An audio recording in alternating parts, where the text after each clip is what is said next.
Shalom Uracha, mes amis, on se retrouve pour l'étude du Pele Yoetz. Nous sommes à la lettre Zayin comme Zerizut. Zerizut, Zrizut, en hébreu, ça veut dire être zélé. Ça veut dire aussi être empressé. Comme on dit toujours, Zrizut, Magdimim la Torah. Ceux qui sont zélés, ils font toujours les mitzvot rapidement, pour ne pas perdre la mitzvah. Oui. Alors avant de commencer, si vous pouvez, si cette vidéo vous a plu et vous plaira, si ça ne vous dérange pas de liker, mettre un petit commentaire, pourquoi pas, également de partager sur vos amis. Tout le monde aujourd'hui a des groupes, a des listes de diffusion, les groupes des familles, les groupes des amis, les groupes de différents groupes, d'accord, vos communautés. Si ça ne vous dérange pas de partager cette vidéo et éventuellement, pourquoi pas, même de vous abonner à la chaîne. Plus il y aura des abonnés, plus les cours seront vus, plus Bezrat Hashem, on aura peut-être l'occasion de capter les cœurs, de toucher les cœurs.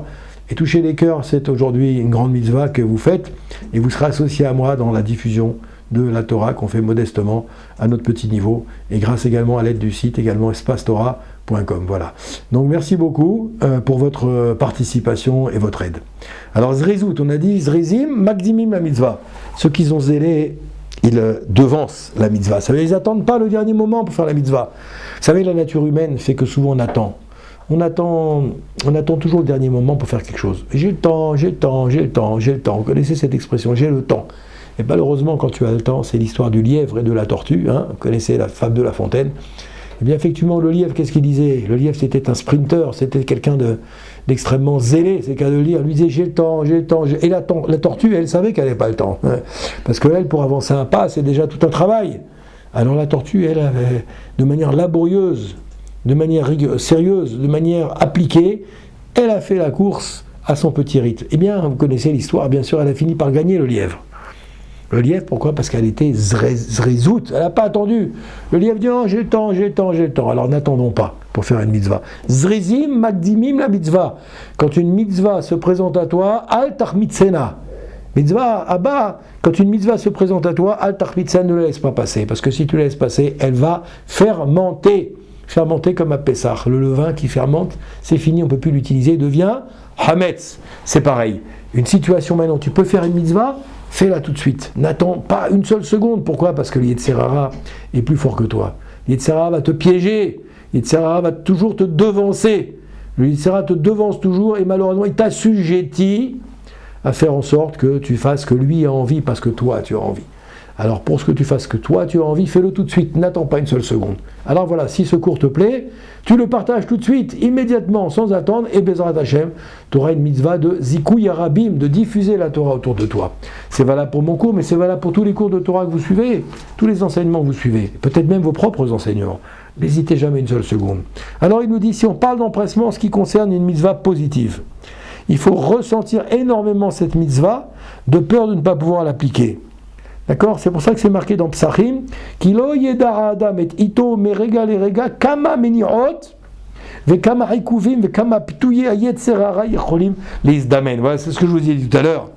Il nous dit ici, c'est marqué dans la Gemara de Psachim, à la page 4, ainsi sont empressés ceux qui se dépêchent d'accomplir les mitzvot. Ils sont empressés ceux qui se dépêchent. Oui, car l'homme ne connaît pas l'heure de sa mort. Tu ne sais pas quand est-ce que tu vas quitter ce monde-là. Tu ne sais pas, peut-être en sortant de chez toi, peut-être en, je sais pas moi, dans la synagogue, peut-être en mangeant. Alors comme tu ne connais pas ce moment-là, il nous dit ici, tu ne sais pas combien d'empêchements tu vas avoir, des fois à chaque instant non plus, tu ne les connais pas. Combien de séductions, le mauvais penchant il va avoir par rapport à toi. Alors, c'est pour ça que cette mitzvah, il faut la faire tout de suite. Soit zrizim, soit zélé. C'est le cas de celui qui rend cette mitzvah chère à ses yeux, plus que des milliers de pièces d'or et d'argent, plus que toute la vie au monde futur. Alors la personne, elle va s'enflammer, son cœur s'enflamme comme le feu. Le feu qui ne sera pas calmé tant que quoi? Tant qu'il n'aura pas accompli la mitzvah qu'il devait faire. Vous comprenez? Et ça, c'est très très important de comprendre cette notion-là. Zrizim, Magdimim, la mitzvah. La Torah dit à ce sujet, c'est marqué ici dans le Mechilta, Parashat Bo. C'était il n'y a pas très longtemps, c'est marqué quoi? Dans Parashat Bo, une mitzvah qui vient à ta portée, ne la remets pas plus tard. C'est ce que je vous ai dit tout à l'heure. C'est marqué ici, mitzvah baliyadra al tarmitzena. Retenez cette expression. Marquez-la en lettres d'or dans vos salles à manger, dans vos chambres à coucher, dans vos cuisines. Retenez, elle est très facile. Mitzvah haba'a liyadecha, une mitzvah qui vient dans ta main, al tarmitzena. Ne la laisse pas fermenter littéralement. On peut traduire en meilleur français, on va dire ne la remets pas plus tard.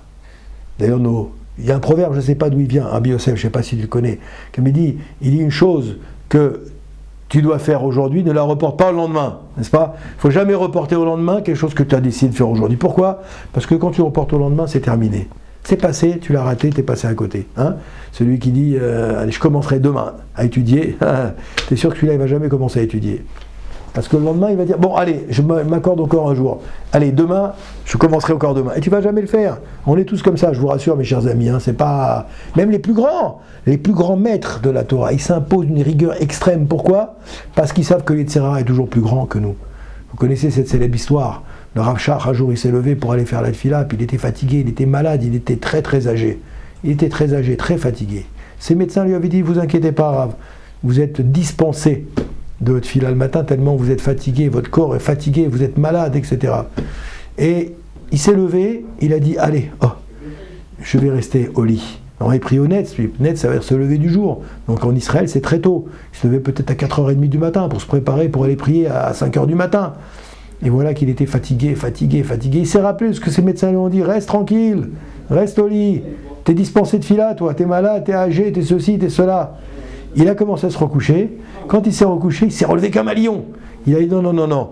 Le Yetzirah, il a 2000 ans. Moi, j'en ai 95, je ne sais pas quel âge il avait quand il a dit ça.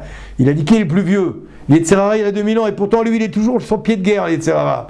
Lui, il n'attend jamais. Le Yetzirah, il est toujours en forme, il a toujours la pêche.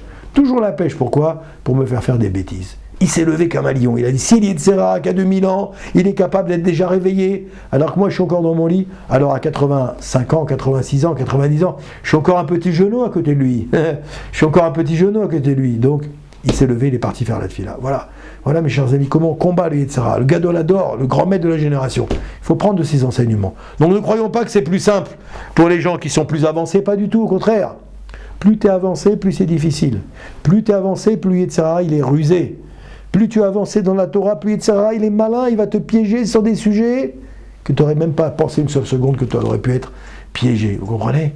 Voilà, ce matin, moi je suis venu donner un cours pour enregistrer chez mon ami Rabbi Yosef. Il faisait froid, en Israël il fait froid à Jérusalem actuellement.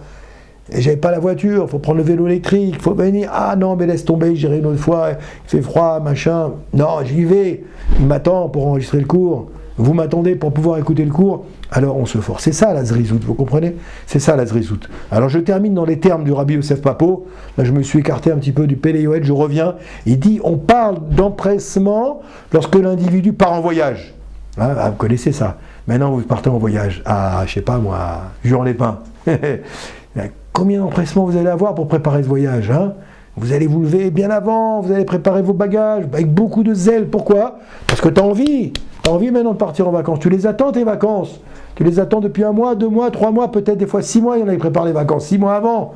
Alors pour partir en vacances, alors là tu fais preuve de zèle, de zrizout. Alors ça va être pareil pour les mitzvot.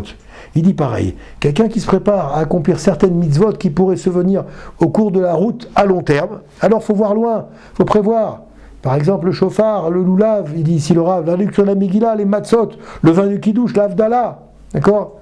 Il faut toujours avoir un livre de prière avec soi, par exemple. Il nous dit quand tu voyages, pour être prêt à pouvoir prier. Je ne parle même pas des téphilines et du talit. Il ne faut pas les mettre dans la valise. Il y en a qui les mettent dans la valise, vous savez, quand ils voyagent. Les hommes, je parle pour les hommes, bien sûr. Il y en a qui... Non, il ne faut pas qu'ils les aient sur toi, dans ton sac, sur l'épaule. Pourquoi? Parce que tu peux en avoir besoin. Tu vas peut-être aider un autre juif qui n'avait pas les téphilines. Moi, combien de fois ça m'est arrivé? Des gens viennent me voir et me disent, excusez-moi, monsieur, est-ce que vous avez une paire de téphilines sur vous? Ah oui, je les ai sur moi, bien sûr. Dans l'avion, ça m'arrive très souvent. Moi, quand je voyage, par exemple, je ne mets jamais mes téphilines dans la valise. D'abord, j'ai peur. Je préfère que ce soit toujours avec moi, parce qu'on ne sait jamais. Les téphilines, c'est une ségoula, les téphilines. Ça protège également le Ben Israël, n'est-ce pas? Alors je les garde avec moi pour cette première, mais aussi parce que je sais que ça peut servir. Et souvent ça m'est arrivé. Les gens viennent me voir, ils me voient avec une barbe, avec une kippa, ils doivent dire ah, celui-là c'est quelqu'un qui est religieux. Peut-être il a les téphilines sur lui et ils viennent me voir. Et est-ce que vous avez les téphilines sur vous? Les miens sont dans la valise, dans la soute à bagages. Je ne peux pas mettre les téphilines. Oui, j'ai mes téphilines bien sûr. Et je sors ma pochette de téphilines tout content. Et je les prête. Et je dis voilà, prenez-les, allez-y, Bessimcha là-bas. C'est ce qu'il dit ici. Donc téphilines.